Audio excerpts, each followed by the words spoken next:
On Wednesday, 30 Palestinians from the village of Bitila were injured when settlers from the nearby outpost of Givat Menachem attacked them. The settlers' riot is part of something called the price tag policy, whereby the Israeli government decides to demolish a small Jewish outpost in the West Bank or to enforce the settlement construction limit, and in retaliation the settlers attack Palestinians.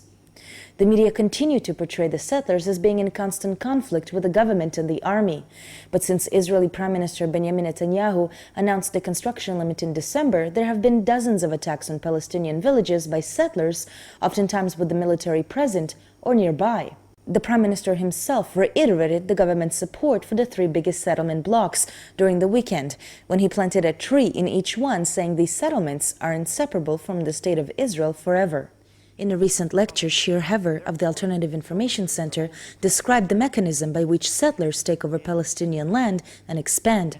He talked about how a settler colony receives proactive or retroactive permits from various ministries, how the government supports its expansion, and how Israeli and international banks fund it.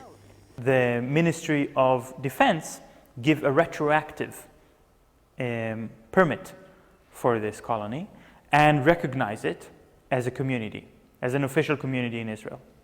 And after the Ministry of Defense gave their permission, this colony is now considered a town in Israel, although of course they're not in Israel, they are on occupied land. But they're not just a town, they also get a municipal area around them, which is determined by the Ministry of the Interior. And what the army does, they evict all the Palestinians who live in the municipal area. When the colonists want to establish a new neighborhood, but rather than establishing their neighborhood close to the center, they establish it right at the border of their municipal area. It could be 7 kilometers away. It could be that the colonists don't even see each other. They don't even know each other.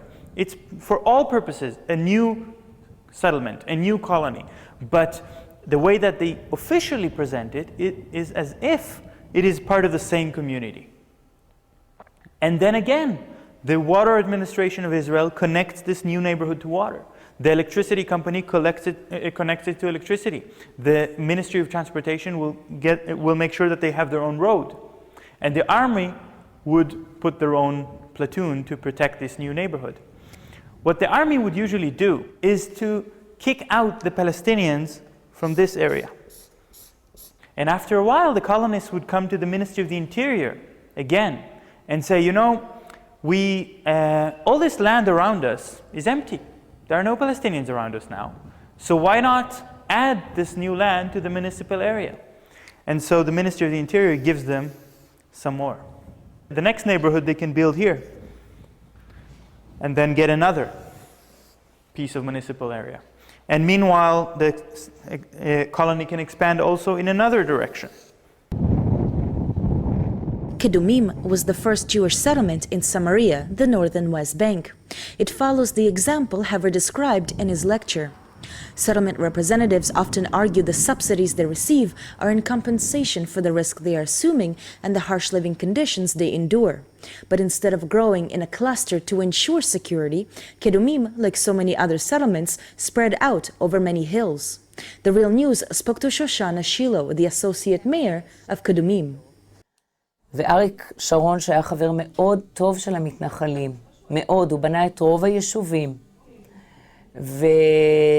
ואמר לנו לרוץ מהר, לתפוס את כל הגבעות לפני שיתנו את זה לערבים.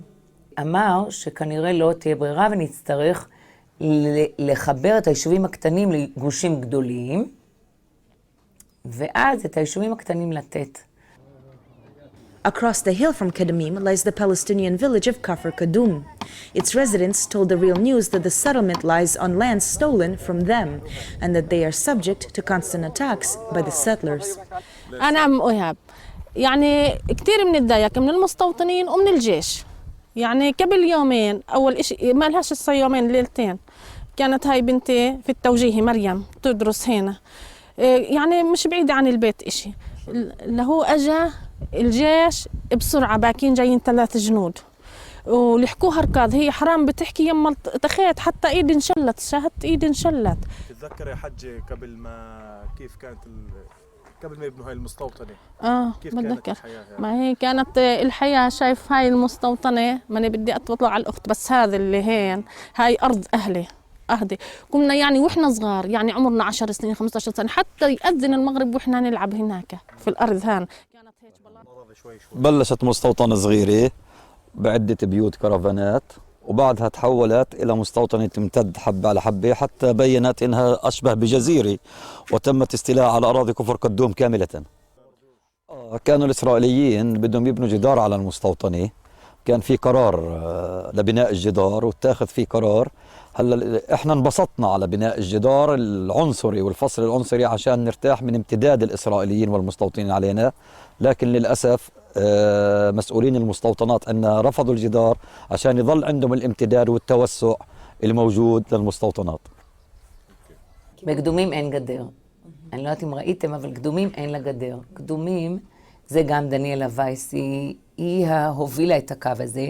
היא אמרה שאחרי השואה, יהודים לא חיים יותר בגטו, בטח לא בישראל. והיא אמרה, אם רוצים לגדר מישהו, בבקשה, תגדרו את הערבים. לנו אין בעיה עם זה, וכל הממשלות וכל הרמטכ"לים ניסו לגדר אותנו במטרה להגן עלינו. עכשיו, דניאלה אמרה, אנחנו לא מאמינים שגדר מגנה. אנחנו אומרים שאם יש גדר, זה משדר לאויב שאנחנו מפחדים, אנחנו סוגרים את עצמנו בגדר. ובזכות זה גם גדלנו כל פעם לשכונה אחרת. כמובן, אני רוצה להדגיש, כל היישובים ביהודה ושומרון הם על אדמות מדינה. אף יישוב לא לקח אדמות של ערבים, אדמות פרטיות, והתיישב עליו. And the only way Palestinians can stop them is if they are able to prove that the land which is annexed to the colony is privately owned by a Palestinian farmer. Unfortunately, there are many Palestinians, farmers or house owners, landlords, that do have all the documents to prove that this land does belong to them, but their documents are not accepted by the Israeli court. And also, Israel is using an Ottoman law that remains from the period of the Ottoman Empire, which means that if a Palestinian is not using their land for 3 years, this land can be confiscated. In 2008, Michael Asensi from Kedumim attempted to invoke this law by taking the lands of Abdul Rahim, Abdul Latif, and Ahmad Abdallah of Kafr Kadum. After a long legal fight, however, the Israeli legal NGO Yesh Din was able to return the land to the Palestinians, and in the legal proceedings revealed that the settler's lawyer himself admitted the confiscated lands were indeed privately owned. The process of expansion means a lot of investment, mainly government investment, because the government gives all these illegal colonies high priority in terms of economic development and gives them more money. The illegal colonies are also receiving special subsidies from the government. And make no mistake, the subsidies in the West Bank apply only to Jewish illegal colonies. Palestinians under occupation receive no money from the Israeli government at all. But regardless of whether the land is private or not, according to a legal opinion commissioned by the UN and issued by the International Court of Justice in 2004, all the Israeli settlements and the annexation wall in the West Bank are against international law. This legal opinion led to an increase in Palestinian and international resistance to land confiscations. After a popular campaign in Belgium, the only international bank that loaned to settlements, Dexia, announced 6 months ago that it will stop renewing its loans. Earlier this week, 2 Danish banks also divested from Israeli companies because of their involvement in settlement construction and the wall. Thomas H. Kierkegaard of the Danish Bank Group commented that we do not want to put our customers' money in companies that violate international standards.